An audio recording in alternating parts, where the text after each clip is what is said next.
ఎన్నో అందమైన కథలు, అందులో మనసుకు హత్తుకునేవి కొన్ని. ఈరోజు నేను చెప్పబోయేది వంశీ గారికి నచ్చిన కథలు కొన్ని ఎంపిక చేసుకుని ఆయన ఒక పుస్తకం పాఠకులకు ముందు తీసుకువచ్చారు. అదే వంశీకి నచ్చిన కథలు. అందులోంచి ఇప్పుడు నేను పి రామలక్ష్మి గారు రాసిన సుబ్బయ్య మనవరాలు అనే కథ. బారెడు పొద్దు, మూరెడు బాట, పొలాల గట్లు, ముళ్ళ తీగలు, చిన్న చిన్న నీలం పూల మొక్కలు, మొక్కల మీద నుంచి ప్రయాణిస్తున్న చిరుగాలులు, చలి చూస్తున్న ఆకులు, తెల్ల తెల్ల మేఘాలు, మేఘాలను అందుకుంటూ కొండలు, ఆ కొండలు ఎర్రటివి, ఆ దారి ఎర్రటి మట్టి బాట. సూర్యుడు ఎర్రగా చూస్తున్నాడు బాటకేసి. జంక్షన్లో నిలబడి సుదూరంలో కనిపిస్తున్న ఊరి వంక చూస్తున్నారా జంట. అందంగా ఉన్న జంట వైపు చూస్తున్నారు చీలిన దారుల వెంట వెళ్తున్న మనుషులు. ఆ యువతి చెక్కిళ్ళు ఎండకు వాడిన తెల్ల గులాబీ పూల్లా ఉన్నాయి. రేగిన కురులు ఎండాకాలపు మేఘాల్లా ఉన్నాయి. ఆమె కట్టుకున్న చీర నలిగిన ఎర్ర కలవ పువ్వుని గుర్తు చేస్తుంది. ఆ అబ్బాయి ఉంగరాల జుట్టు గాలితో ఆడుకుంటుంది. కళ్ళు ఎండవేడికి ఎర్రబడుతున్నాయి. బట్టలు హుందాగా ఉన్నా కూడా అక్కడక్కడ బస్ చేసిన మరకలతో ఉన్నాయి. రావి చెట్టు మొదట్లో కొత్త సూట్ కేసు ఎండకి మెరుస్తోంది. పేరు తెలియని ఎర్రపూల చెట్లు రోడ్డు పొడవునా వెలిగించిన దివిటీల్లా నిలుచుని ఉన్నాయి. ఒక పెద్ద మనిషి వారిద్దరినీ చూస్తూనే ఆగారు. నాజూకైన మనుషులు ఎవరి కోసం ఎదురు చూస్తున్నారో కనుక్కోవాలని కాబోలు. ఆ కలవారి కుర్రాడు 2-3 అడుగులు ముందుకు వచ్చాడు పెద్ద మనిషి దిశగా. ఏమండి, అదిగో ఆ కనిపించే కొండల దగ్గరి ఊరి పేరేమిటో చెప్పగలరా? అడిగాడు అర్థింపుగా చూస్తూ.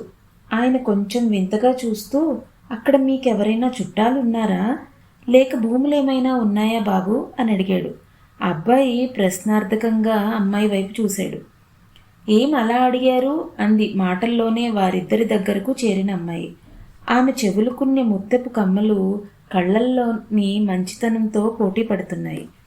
ఏం లేదు, ఆ ఊరు కొండలకు దగ్గరగా ఉండటం చేత, బస్తీకి అటు నుంచి ఒక దారి ఉండటం చేత ఆ ఊరిని అందరూ కొండదారి అని పిలుస్తారు. ఇంతా చేసి ఊళ్ళో 100 లోగిళ్ళు ఉంటాయేమో. అవైనా కాయ కష్టం చేసుకునేవాళ్ళు. కొండల్లో కాయ కసురు తెచ్చి అమ్ముకునే వాళ్ళ గుడిసెలు, మట్టి మిద్దెలు. అంచేత అడిగాను, మీకెవరైనా తెలిసిన వాళ్ళు ఉన్నారేమోనని. ఆయన ప్రశ్నకు జవాబు అన్నట్లుగా తల ఊపి, అక్కడికే వెళ్ళాలండి మేము అంద అమ్మాయి. వెళ్దామా ఇక అన్నాడు అబ్బాయి. పెద్ద మనిషి తాను వెళ్ళబోయే ఊరి పేరు చెప్పి ముందుకు సాగిపోయాడు చేతిలో గొడుగును తిప్పుకుంటూ. అబ్బాయి అమ్మాయి కేసి చూసి చిరునవ్వు నవ్వాడు. మీ చుట్టాలున్న ఊరు బస్తీకి దగ్గరే కాబోలు అన్నాడు. అయినా నేరుగా ఎంత అందంగా కనబడుతుందో చూడండి అందామె. దూరపు కొండలు నునుపు అన్నాడు. దగ్గరకొచ్చినా గరుకుగానే ఉన్నా మనం పుట్టిన భూమి మీద ఉన్నాయని వాటి మధ్యగా తిరగాలని ఉంటుంది నాకు. ఆమె కళ్ళల్లో ఉత్సాహం ఎక్కువవుతుంది.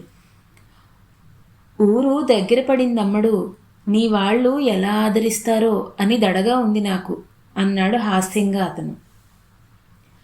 కొండదారి ఊరు సమీపించారిద్దరు. ఎత్తు అరుగుల పెంకుటిళ్ళు 4-5 ఉంటే మిద్దె ఇళ్ళు 3-4 ఉన్నాయి. మిగతావన్నీ గుడిసెలే. ఊరి మధ్యగా ఏదో దేవుడి మందిరం ఉంది. బాగా చిన్నదిగా ఉన్న గుడి. ఆ గుడి చుట్టూ అరుగులు విశాలంగా పరుచుకొని ఉన్నాయి. ఆవులను, మేకల మందను కొండ మీదకి తీసుకుపోతున్న వాళ్ళు, కాయగూరలు అమ్ముకునేందుకు బస్తీ వైపు బయలుదేరిన వాళ్ళు ఆ దారి వెంట వస్తున్న కొత్త వ్యక్తుల్ని విచిత్రంగా చూడసాగారు. అబ్బాయి భుజాలు ఎగురవేసి నవ్వుకుంటూ మధ్య మధ్య అమ్మాయి కళ్ళల్లో భావాల్ని వెతికేందుకు ప్రయత్నిస్తున్నాడు. మామూలుగా అయితే ఎవరి దారిన వాళ్ళు వెళ్ళిపోయేవాళ్లే కానీ ఆ కొత్త జంట ఊరు మధ్యగా ఆగడం ఎవరికోసమో దేనికోసమో వాకబు చేస్తుండడం గమనించి ముక్కు మీద వేలు వేసుకుని ఒక్కరొక్కరు వారి చుట్టూ చేరుతున్నారు. ఆడవాళ్ళు పనులు మానుకున్నారు. పిల్లలు ఆటలు మానుకున్నారు. నిరాటంకంగా నిర్మోహమాటంగా నడివీధిలోకి వచ్చేశారు విశేషమేమిటో తెలుసుకునేటందుకు. వాళ్ళ అబ్బురాన్ని గమనిస్తూ ఆ అబ్బాయి ముందుకు నడిచి వయస్సులో పెద్దవాడుగా కనిపిస్తున్న ఒక వ్యక్తిని అడిగాడు, ఏమండి, ఇక్కడేదైనా చిన్న ఇల్లు అద్దెకు దొరుకుతుందా అని. ఆ మనిషి మరింత ముందుకొచ్చి అబ్బాయి ముఖంలో ముఖం పెడుతూ, నీ పేరేంటమ్మా, ఊళ్ళో మీ చుట్టాలు లేరా అని తిరిగి ప్రశ్నించాడు. లేరండి, కానీ ఎప్పుడో ఉండేవాళ్ళు అని నసిగాడు అమ్మాయి వంక కొంచెం కోపంగా చూస్తూ. ఆ అమ్మాయి నవ్వుకుంది. అయితే వెంకయ్య గారని పెద్ద డబ్బున్నాయనోరు బస్తీలో ఉండేవారు. మన ఊరిలో ఆరికో ఇల్లుండేది. అడపాదడపా వచ్చేవాళ్ళులేండి. ఆరికి మీరేమన్నా చుట్టాలా అడిగాడా పెద్ద మనిషి. కాము అన్నాడు అబ్బాయి విసిగిపోతూ. తమరి పేరో? రాజశేఖరం అన్నాడు మీసం వెలిమేయడం ఒకటే తక్కువన్నట్టు అమ్మాయి వంక గొప్పగా చూస్తూ. అయితే తమరు బ్రాహ్మణులా అన్నాడాయన ఏదో తప్పు చేస్తున్నట్టు చూస్తూ. కాదు, రాజులం అన్నాడు మధ్యలో అందుకుంటూ. మనం రాజులమా అంద అమ్మాయి చిరుకోపంతో. రాజుల్లాంటి వాళ్ళం. మా వాళ్ళు పల్లెటూరు వాళ్ళని మాటి మాటికి ఎగతాళి చేయకండి అంది అతనికి మాత్రమే వినిపించేట్టు. అయితే బాబు, మీరు నాయుడోరా? ఈ ఊళ్ళో కొన్నాళ్ళు ఉండేవారు ఓ దొరబాబు గారు. ఆరి కొడుకు మిలిటరీలో చేరిపోయిండని ఇరక్తి మీద ఎటో వెళ్ళిపోయినాడు. మరో వ్యక్తి జోక్యం చేసుకుని అడగవచ్చాడు. కాదండి, మేము సేనాపతులం, రాజులకి దగ్గర వాళ్ళం, మీకు బోధపడాలని అలా చెప్పా అన్నాడు. ఇక లాభం లేదనుకుని ముందుకు వచ్చిందా అమ్మాయి. నా పేరు సీత. మేమిద్దరం భార్యాభర్తలం. మా ముత్తాతగారు ఈ ఊళ్ళో ఉండేవారు. ఆయనకి నేను ముని మనవరాలిని. అంచేత ఈ ఊళ్ళో కొన్నాళ్లు గడపాలనే ఉద్దేశంతో వచ్చాను, మా వారితో కూడా కలిసి అని అన్నది. సీత నోట్లో మాట ఉంటుండగానే గుర్తొచ్చిందమ్మా, గుర్తొచ్చింది ఓ మనిషి చెప్పడం మొదలెట్టాడు. సుబ్బయ్య గారని ఓ మహానుభావుడు మన పొరుగురు రామాపురంలోనే ఉండేవారంటమ్మా. ఆయనకి ఈ ఊర్లో ఓ పెద్ద ఇల్లు ఉంది. దగ్గరే పొలాలు ఉండేవి. ఆ రోజుల్లో చదువుకున్నోరు తక్కువ కదా, అయినా ఒక్కతే కూతురని బస్తీలో ఉంచి బసలో పెట్టి చదివించాడు. ఇంతలోపు ఆ అమ్మ ఎవరినో పెళ్లాడిందని టెలిగ్రామ్ వచ్చిందంటమ్మా. అంతే, కులపోడు కాడో ఏంటో అయ్యా అమ్మ బెంగెట్టుకున్నారు.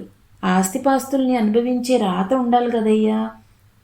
కూతుర్ని రావద్దంటూ చెప్పేసినా వాళ్ళు శానాళ్ళు బతకలేకపోనారు. దిగుళ్ళతోనే సచ్చారు బాబు. వయసు నిండకముందే ముసలి ఎద్దుల్లా కుంగిపోనారు. రాజశేఖరం సీతలతో పాటుగా చుట్టూ ఉన్నవాళ్లు కూడా కొత్తగా వింటున్నట్టుగా శ్రద్ధగా నిల్చున్నారు. ఈ ఎండలో ఏంటయ్యా ఆ మందిరంలో కూకోమని బాబుగారిని అన్నాడు గుంపులో ఒకడు. సరి అని అందరూ మందిరం నీడలోకి వెళ్లారు. అరుగుల మీద కూర్చున్నారు కొందరు. ఇంతకు 6 పోనాక ఆస్తిపాస్తుల్ని బంధువులు అడ్డుకుపోనారు. కూతురు మాత్రం తండ్రి ఆస్తి వద్దందని చెప్పుకుంటా ఉండారు. కానీ ఇప్పుడు ఆ కూతురికి కూతురులు మళ్ళా ఉన్నారని చెప్పుకుంటూ ఉన్నారు. ఏది నిజమో కాదో మాకు తెలిసింది కాదు. ఈ అమ్మ మరి ఆ రైతులాంటి ఆ పెద్ద మనిషి మాటకు అడ్డు వస్తూ, మీరు చెప్పిన సుబ్బయ్య గారు ఈవిడికి ముత్తాతగారు అవునో కాదో గాని ఈమెకు కూడా అటువంటి తాతగారే ఒకరుండేవారు గతంలో అన్నాడు రాజశేఖరం. సీత నవ్వుకుంది. ఊరందరూ సంతోషించారు. అంతలో ఒక ఆడమనిషి విచారంగా మారిన ముఖ కవళికలతో చెప్పసాగింది. సుబ్బయ్య బాబు గారు పేరు మీద ఒక ఇల్లు మాత్రం ఈ ఊళ్ళో ఉండిపోనాది బాబు. 4 గదులు సావిడి. మా ఆడవాళ్ళం తీరుకున్నప్పుడంతా శుభ్రంగా సిమ్ముతాం, సున్నం వేస్తాం. కానీ అదంటా ప్రెసిడెంట్ గారు ఈయన్నే పిల్లకాయలకి బడెడతానంటున్నాడు. ఇప్పుడికి మాత్రం తాళం పెట్టి భద్రంగా ఉంది. మీరు అందులో ఉంటే పసందుగా ఉంటది బాబు. మా ఆడది అదే అంటంది అన్నాడు మొదటి మనిషి. రాజశేఖరం ఆశ్చర్యపడ్డాడు. మేము ఈ ఊళ్ళో ఒక నెల కానీ నెల 15 రోజులు కానీ గడుపుదామని వచ్చాము. నన్ను మీ సుబ్బయ్య మనవరాలైన ఈ సీతని ఈరోజు మీరు ఆదరించినట్టే ఇక ముందు కూడా ఆదరిస్తే మాకదే 10,000 అన్నాడు చేతులు జోడించి అందరికీ నమస్కరిస్తూ. అందరూ పొలోమని లేచారు. ఇల్లు బాగు చేస్తామంటూ ఆడాళ్ళు ఒకరిద్దరు హడావుడిగా వెళ్ళారు. కాఫీ కానీ పంచదార నీళ్లు కానీ తేవడానికి కొందరు ఆయత్తమైతే ఆగంతకులకు ఆతిథ్యం ఎలా నేర్పాలని తబ్బిబ్బు పడ్డారు మరికొంతమంది. ఆ కొండదారి గ్రామవాసుకులకు అట్టే శ్రమ కలిగించటం ఇష్టం లేని సీత తమ ఇల్లు చూపితే చాలు స్వయం పాకం తనే చేసుకుంటుందని తెలియజేసింది వారికి. అంతా కొత్త ఉత్సాహం వెల్లివిరిసింది. ఆ చిన్న గ్రామంలో ఎందరెందరో అవసరార్థం సుబ్బయ్య గారింట్లో దిగి కొన్నాళ్లు గడిపి వెళ్ళేవాళ్ళు. వాళ్ళెవ్వరూ తీసుకురాని అందం సీత తెచ్చిందని ఊరంతా ఒక్కముడిగా అనుకున్నారు. సుబ్బయ్య గారి ఇల్లు కావడానికి పెంకుటిళ్ళైనా లోపలివి మట్టి గదులు. పేడతో అలికి ముగ్గులు పెట్టిన ఇంటితో తడియారని గదుల్లో దుప్పట్లు ఎలా పరుచుకోవడమా అని రాజా ఆలోచిస్తుంటే ఒకరు నులక మంచం, మరొకరు 2 పొడవైన చాపలు పట్టుకువచ్చారు. మజ్జిగ తాగండి బాబూ, మా ఊర్లంట ఇదే దొరుకుద్ది. కాఫీల కంటే పక్కూరికైనా పోవాలా, లేదంటే బస్తీకైనా వెళ్ళాలా అన్నాడు ఒక కుర్రాడు తళతళలాడే గాజుగాసుల్లో మజ్జిగ నింపి అందిస్తూ. సీత రాజా వంక అర్థవంతంగా చూశారా అన్నట్టు చూసింది. రాజా చేతికి గ్లాసులు అందిస్తూ పక్కకు తిరిగి అరుగు మీద నుండి ఉమ్మాడు ఆ కుర్రాడు. రాజా కళ్ళు చిట్లించుకున్నాడు. సీత గతుక్కుమని అంతలో చిన్నగా నవ్వుకుంది. ఆ అబ్బాయి మిగతా వాళ్ళు వెళ్ళాక మనలాంటి వాళ్ల కోసం అన్నీ శుభ్రంగా ఉంచాలని అనుకుంటారు వీళ్ళు. కానీ మనం వేటిని అసహ్యించుకుంటామో వీళ్ళు బొత్తిగా ఊహించలేరు. మనం నోరు విప్పి చెబితే గానీ అర్థం కాదు. మన చిన్న చిన్న అసహ్యాలు వీళ్ళకి అసలు కేర్ చెయ్యరు అంది సీత. అంతలా వెనకేసుకు రాకు, అప్పుడే బోర్ కొడుతుంది నాకు అన్నాడు రాజా ఆవలిస్తూ. ఆ రోజు ఏదో అన్నం చారు మాత్రం వండుకొని వెంట తెచ్చుకున్న పచ్చడితో భోజనం ముగించారు భార్యాభర్తలు. పొద్దున్న 6 గంటలకు లేచిన రాజా బ్రష్ తీసుకుని అరుగు మీదకు వచ్చేసరికి కళ్ళాపి జల్లిన వాకిట్లో ముత్యాల ముగ్గులు కళకళలాడుతూ కళ్యాణ గీతం పాడుతున్నాయి. అక్కడ దంతధావనం చేయలేక పెరటకేసి నడిచాడు. ఒక కుర్రాన్ని తోడు తీసుకుని బస్తీకి వెళ్ళాడు. కాయగూరలు వంట సామాగ్రి తీసుకుని వచ్చేసరికి సీత వంట చెరుకు సమకూర్చుకుంది. కట్టెలు కొట్టి తెచ్చేశావా అప్పుడే అని అడిగాడు రాజా ఆశ్చర్యం నటిస్తూ. ముందా సంచుల్లోవి కింద దిమ్మరించితే రాజావారికి ఏం ఆదరులు కావాలో తెలుసుకుంటాను అంది సీత పొయ్యి ముందు పీట వేసుకుని కూర్చుని. సీతారాజులు ఆ ఊరొచ్చి 10 రోజులు సునాయాసంగా గడిచిపోయాయి. ఆ పల్లెటూరి ప్రజల ఆదరణలోనే వాళ్ల అన్ని అవసరాలు గడిచిపోతుండేవి. డబ్బు తీసి ఇవ్వడం తరువాయిగా ఆగమేఘాల మీద అన్నీ ఇంటిలో అమరిపోయేవి. ఆ రోజు వెన్నెల రోజు. పనులన్నీ అయిన తరువాత ఆరుబయట ఎత్తు అరుగు మీద ఇద్దరు కూర్చున్నారు. వేసవికాలం అయినా చంద్రుడు ఆకాశాన్ని చలవ పందిరిగాను భూమిని నదీ తీరంగానూ మార్చేశాడు. ఎదురుగా ఉన్న గుడిసె ముందు ఉత్సాహంగా మేదరి పని జరుగుతోంది. వెన్నెల వెలుగులో కూర్చుని క్షణాల మీద బుట్టలు తడికీలు అల్లి పడేస్తున్న వాళ్ల హస్తకళా నైపుణ్యాన్ని వేడుకగా చూస్తున్నారు. చేతికి మాత్రమే పని కాకుండా నోటికి కూడా అవిరామంగా పని కల్పిస్తున్నారు. వాళ్ల గందరగోళపు భాషలో ప్రపంచ విషయాలన్నీ పరిభ్రమిస్తున్నాయి. చూస్తూ వింటూ నవ్వుకుంటున్నారు.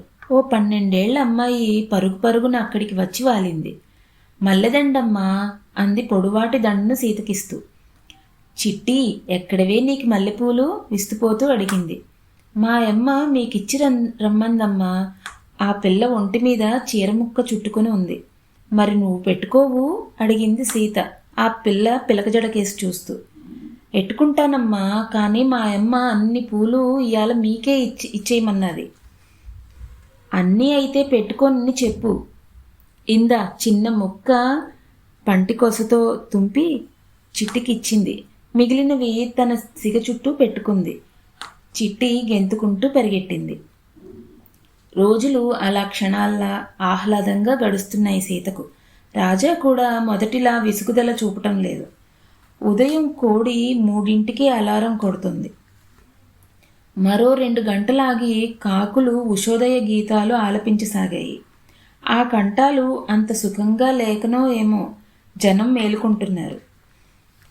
సీత రాజులకు మాత్రం 7ంటికి గానీ తెల్లారదు. ఎందుకో 6కే మెలకువ వచ్చి లేచాడు. అతని కళ్ళు అప్రయత్నంగా పెరటి తలుపు కేసి చూసి నిశ్చలంగా నిలబడిపోయినాయి. గుండె జారింది. పక్కన మంచి నిద్రలో ఉంది సీత. తలుపు ఎవరు తీసి ఉంటారు? రాజు గబుక్కున లేచి పెట్టెలుంచిన రూంలోకి వెళ్ళాడు. గది బోసిగా ఉంది. పెట్టెలు లేవు. అందులోనే కదా మరి క్యాష్ ఉన్నది. రాజాకు అంత చల్లని ఉదయంలో కూడా కంగారుతో కోపంతో వంటి నిండా చెమట్లు పోశాయి. దొంగల మీద కోపమంతా సీత మీదకు మళ్ళింది. ఆ కోపంలో ఎప్పుడూ అలా లేపనివాడు ఆదమరిచి నిద్రపోతున్న సీతను లేపి కూర్చోబెట్టి జరిగిందంతా కళ్ళారా చూడమన్నాడు. ఏమిటేమిటి అంటూ కంగారుగా కూర్చుంది. అంతా చూశాక సీతకి నోరు పెగల్లేదు. అతని కళ్ళల్లోకి సూటిగా చూడలేకపోయింది. మంగళసూత్రం మెడలో బంగారు గొలుసు క్షేమంగా ఉన్నందుకు సంతోషించింది. ఆఖరికి బుద్ధి పోనిచ్చుకున్నారు కాదు అన్నాడు రాజా పళ్ళు నూరుతూ. కోపాన్ని ఇంకా ఎలా వెళ్ళగక్కాలో తెలియలేదు. సీత ఏమనకుండా తల వంచుకొని ఒకవైపే చూస్తూ ఆలోచిస్తుంది. రాజా అదంతా తన తప్పే అన్నట్టు పిచ్చివాడిలా ఏదో ఒకటి అంటాడని తెలుసు. అందుకని తన నోరు మెదపకుండా ఊరుకుంది. ఇప్పుడెలా అనే ప్రశ్న మస్తిష్కంలో మెదులుతుంది. ముఖ్యంగా సుబ్బయ్య గారింట్లో దొంగలు పడ్డారు అనే వార్త చిచ్చులా రేగింది ఊళ్ళో. జనమంతా ఇంటికి ముందుకు జాతరలా చేరారు. ఈ ఊర్లో ఎవడు చేసుంటే రేత్రికంతా ఆడి చేతులు పడిపోతాయి అని దీవించారు గుంపులో కొందరు. మనూళ్ళో ఎవడికే దమ్ములు ఈ పాడు పనికి, ఇదంతా ఆ కొండోళ్ల పనే అని చెయ్యెత్తి కొండల మీదకు చూపించాడు ఒకడు. అవునవును, సుమారుగా అందరూ ఒక అభిప్రాయానికి వచ్చారు. దొంగ సచ్చినోళ్ళు ఉసురు పోసుకుంటారు. తిట్లు గాలిలోకి తేలిపోయాయి. ఊళ్ళో అడుగుపెట్టిన నాడు మొదటిగా పరిచయమైన భీమయ్య ముందుకొచ్చి ఒకే మాట ఖండితంగా చెప్పాడు. బాబుగారు మనూళ్ళో 1 నెల దినాలుంటానని వచ్చుండారు. జరిగిపోనాది దొంగతనం. ఇక నుంచి మనమే ఆయన్ని చూసుకోవాలి. అంతే, పదండి. బిలబిలమంటూ వెళ్ళిపోయారు. కాసేపటిలో కట్టెపుల్లల నుండి కాఫీ పొడం వరకు అన్నీ అమిరాయి. ఇంట్లో కొన్ని వస్తువులు ఉన్నాయని సీత చెప్పినా ఎవ్వరూ వినిపించుకునే ధోరణిలో లేరు. రామన్న అనే అతను వాళ్ల సొంత పంట అని చెప్పి బస్తా బియ్యం ఇంట్లో పడేసి వెళ్ళాడు. వండేందుకు బియ్యం చాటలోకి వంపుకున్న సీత కళ్ళు చారడయ్యాయి. మల్లె పువ్వుల్లా ఉన్న బాగు చేసిన సన్న బియ్యం అవి. వెతికి చూసినా ఒక రాయి కనిపించలేదు. మేం పండించుకున్నవి ఇయ్యేనమ్మా. ఇయాల వంగ తెంపినం, రేపు దొండకాయలు, పొట్టి బీరకాయలు తెచ్చి ఇస్తానమ్మగారు అంటూ తెల్లగా పొడుగ్గా ఉండి తలపాగా చుట్టుకున్న ఓ మనిషి తెచ్చిచ్చాడు సంచితో కూరగాయలు.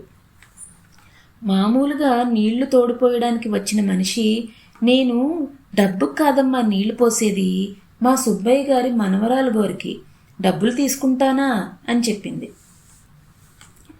సీత వాళ్ళ అవ్యాజానురాగాన్ని చూసి నోరు మెదపలేకపోతుంది. కృతజ్ఞత ఎలా చెప్పుకోవాలో తెలియడం లేదు.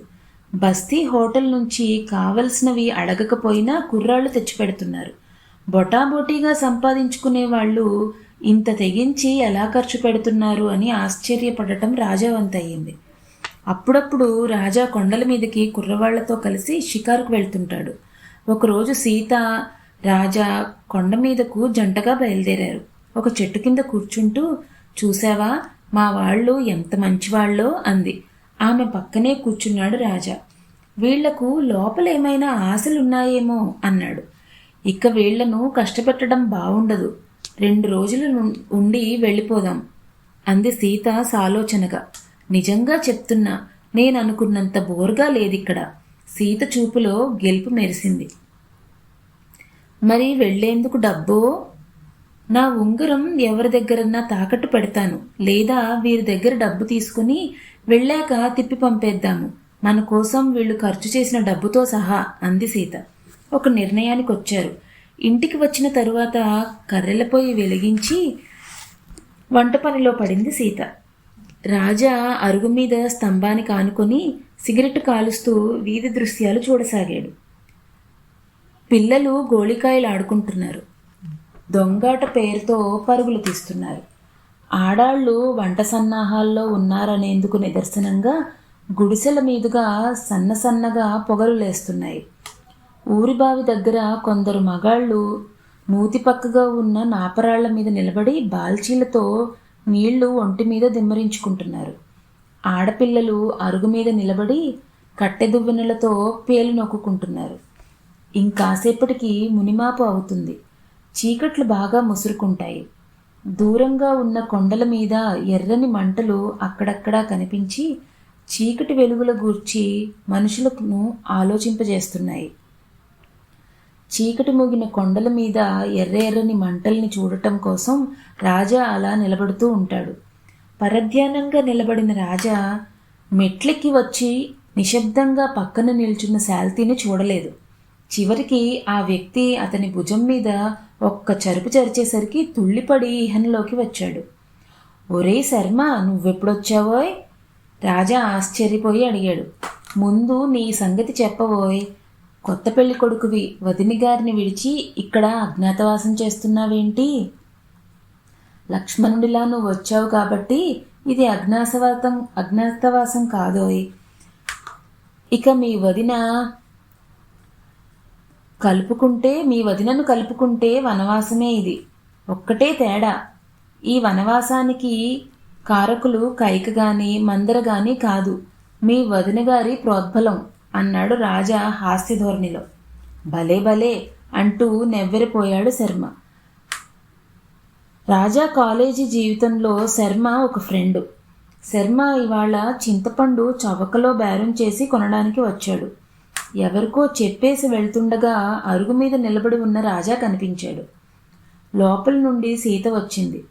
రాజా స్నేహితుడిని పలకరించింది. సీత లోపలికి వెళ్ళి కాఫీ తయారు చేసి వారిద్దరికీ ఇచ్చి తను కూడా తీసుకుంది. ముక్కాలి పీటల మీద కూర్చుని సాయంకాలపు చల్లని వెలుగులో వచ్చిపోయే వాళ్ళని చూస్తూ మాట్లాడుకుంటున్నారు. ఒక్కొక్కరు సుబ్బయ్య గారి ఇంటి అరుగు దగ్గరకు చేరసాగారు. కొత్త వ్యక్తి వివరాలు కావాలి వాళ్ళకి, కానీ అడిగేందుకు వెళ్ళలేకపోతున్నారు. ఇంతలో బస్తీ నుంచి అప్పుడే తిరిగి వచ్చిన భీమయ్య ఆ దారిలోనే వెళ్తూ రాజా దగ్గర కూర్చున్న కొత్త వ్యక్తిని చూసి ఆగిపోయి మెల్లగా దారి తీశాడు అటువైపుకి. అంతవరకు తటపటాయిస్తున్న వాళ్ళు అతని వెన్నంటే వెళ్ళారు. బాబుగారు, ఈయన మీ బంధువులా అని అడిగాడు భీమయ్య. రా భీమయ్య, రా కూర్చో. ఇతను నా స్నేహితుడు శర్మ, కలెక్టర్ ఆఫీసులో పనిచేస్తున్నాడు. ఈయన ఈ ఊరి పెద్ద, దగ్గరలో భూములున్నాయి. పరస్పరం పరిచయం చేశాడు రాజా. తలపాగా విప్పి గచ్చు మీద దులిపి అక్కడ కూర్చున్నాడు భీమయ్య. చుట్టూ మిగతా వాళ్ళు కూర్చుని నిలబడి విడ్డూరంగా చూస్తున్నారు శర్మవంక. ఊళ్ళో సంగతులు మాట్లాడుకుంటున్నారు. క్షణం ఆగి రాజా అన్నాడు, ఇన్ని రోజులుగా మీ ఊరందరి ఆదరణ పొందాం భీమయ్య. ఇక 1-2 రోజుల్లో వెళ్ళిపోతున్నాము. భీమయ్య తెల్లబోయి చూశాడు. అదేమిటి బాబు, మీరు 1 నెల రోజులు పైగా ఉండటానికొచ్చి ఉండారు. వారం రోజులు టైం ఉంది బాబు. ఇంకా ఏదో బాబు, సుబ్బయ్య గారి మంచితనమే గాని సుబ్బయ్య గారిని మేము చూసుండలేదు. ఈ ఊరి రామమందిరం కట్టించినారంట, పేదలకి దాన ధర్మాలు చేసినారంట, దేవుళ్ళంటోరంట. ఇప్పుడు ఆ సుబ్బయ్య గారు మనవరాలు గారికి మేము కాసింత చేయలేకపోతే మా మనసు ఊరుకుంటుందా బాబు? శర్మ ఒక క్షణం ఆగి గొంతు సవరించుకున్నాడు. భీమయ్య వైపు చూసి, నీకు కష్టం కలగొచ్చు. ఒక మాట చెప్పాల్సి వచ్చినందుకు బాధగాను కొంచెం భయంగానూ ఉంది భీమయ్య అన్నాడు. ఏంటయ్యా అది? భీమయ్య జరిగాడు ముందుకు. మా రాజాని మీరు క్షమించాలి. మీరంతా అనుకున్నట్టు సీత మీ సుబ్బయ్య గారి మనవరాలు కాదు. రాజా ఓ లక్షాధికారి కొడుకు, సీత భాగ్యవంతుల అమ్మాయి. వీరిద్దరికీ నెల రోజుల క్రితం పెళ్ళయింది. కొత్త దంపతులు కొన్నాళ్లు విహారయాత్ర చేస్తుంటారు. హనీమూన్ అంటాం మేము ఇంగ్లీష్లో. అలా సీతగారు పెద్ద సిటీల్లో తిరగటం కంటే మీ వంటి గ్రామీణ ప్రజల మధ్య తిరగాలని, కలిసిమెలిసి కొన్నాళ్లు గడపాలని కోరుకున్నారు. అందుకనే సుమారు 300 మైళ్ళ దూరం నుంచి వచ్చి ఈ పల్లె ఎంచుకొని ఇన్నాళ్లుగా మీతో ఉన్నారు. మీ ఆదరణకి వాళ్ళు పొంగిపోతున్నారు. సీతగారిని మీరు మీ సుబ్బయ్య మనవరాలుగా భావించుకున్నా వాళ్ళకేం అభ్యంతరం లేదు. మీకు వాళ్ళు కృతజ్ఞత తెలుపుకుంటున్నారు. శర్మ చెప్పినంతసేపు రెప్పవేయక నివ్వెరపోయి విన్నారు. అయినా కొంతసేపటికి గాని అంతా అర్థం కాలేదు. ఏమేవో గుసగుసలు చెలరేగాయి.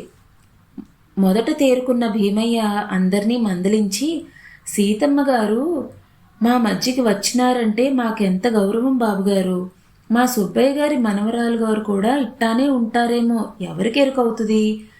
ఈ దయ సాలు బాబు మాకు.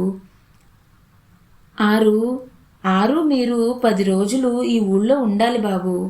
అదే మా కోరిక, లేకుంటే మాకు సంతుష్టం అవ్వదు అన్నాడు. అంతే అంతే అంటూ వంతపాడారు వెనుకున్నవారు. మరో మాట, నేను ఊరెళ్ళాక మీకు బహుమతిగా కొంత సొమ్ము పంపిస్తాను. దాన్ని మీరు ఈ గ్రామాభివృద్ధికి వినియోగించండి అన్నాడు రాజా. వద్దు బాబు, మీరేమిచ్చినా మాకు కష్టమేస్తుంది. సీతమ్మ గారు సుబ్బయ్య గారి మనవరాలు గారే అనుకుంటాం బాబు అన్నాడు మరో నడివయసు రైతు. మీరేమిచ్చినా అల్లదుగో సుబ్బయ్య గారు కట్టించిన రామ మందిరానికే ఎట్టండి అన్నాడు ఒక కుర్రాడు. సరే, మీ పేరున మందిరం గోపురం బాగు చేయిస్తాం. వాళ్ళంతా తమలో తాము మాట్లాడుకుంటూ వెళ్ళిపోతుంటే చూస్తూ, పేదవాళ్ళు ధనవంతుల్ని అభిమానించరు అని నేను, వాళ్లతో కలిసిమెలిసి తిరిగితే తప్పక అభిమానిస్తారని సీత ఇక్కడికి రాకముందు వాదించుకున్నామోయ్. కానీ వీళ్లతో కలిసి తిరిగాక నా అభిప్రాయం మారింది. సుబ్బయ్య మనవరాలే గెలిచింది అన్నాడు రాజా సీత వైపు చూస్తూ. నా అభిప్రాయం కూడా మారిందోయ్ రాజా. గొప్పవాళ్లకు పేదవాళ్లతో కలిసి తిరగటం, మాట్లాడడం అంటే అసహ్యం అనుకునేవాడిని. అలా వాళ్లతో స్నేహంగా ఉండాలనుకునే గొప్పవాళ్లు కోటికొక్కరు కూడా ఉండరనుకున్నాను. ఇవాళ మీ ఇద్దరూ నా వాదన తలకిందులు చేశారు అన్నాడు శర్మ. సీత లోపలేమనుకుంటుందో తెలీదు. ఏం మాట్లాడలేదు. ఆ రోజు వాళ్లకు అతిథిగా ఉండి మర్నాడు శర్మ వెళ్ళిపోయాడు. మరో వారం ఉండడానికి నిశ్చయించుకున్నారు ఇరువురు. వెళ్లే రోజు దగ్గర పడుతుంటే మనసులు భారమవుతున్నాయి ఇద్దరికి. ఆ రోజు రానే వచ్చింది. మనసులో ఆ ఊరి దృశ్యాన్ని ముట్టించుకున్నట్టుగా ఓసారి ఊరంతటినీ కలయి చూసింది సీత. బస్సు రోడ్డు వరకు వచ్చారు భీమయ్య తదితరులు. బస్తీకెళ్లే బస్సు దూరంగా వస్తూ కనిపించింది. అయ్యా, సెలవు తీసుకుంటాము అన్నాడు భీమయ్య. బాబు దండాలు అని మరీ ఇంకా కొంతమంది ముందుకు వచ్చి సీతకు కూడా మరీ చెప్పారు. అందరి గుండెలు బరువెక్కాయి. కొందరు తలపాగాలు ఊడదీసుకుని కళ్ళు నులుముకుంటున్నారు. ఆడాళ్లు కొందరు కన్నీరు తుడుచుకోకుండానే నిలబడ్డారు. సీత బస్సులోకి ఎక్కి చిరునవ్వుతో అందరికీ చెయ్యి ఊపింది. వీలైనప్పుడల్లా మీ ఊరు మాకు వేసవి విడిది అవుతుందిలే భీమయ్య. నేను రాకున్నా మీ సుబ్బయ్య మనవరాలు ఊరుకోదు అన్నాడు. బస్సు ఎక్కే ముందు రాజా అలా నవ్వుతూ అన్న మాటలు మిగిల్చుకున్నారు ఆ ఊరి వాళ్ళు. బస్సు కదిలిన తర్వాత కంట్లో ఏదో నలుసు పడిందని కళ్ళు మూసుకుంది సీత.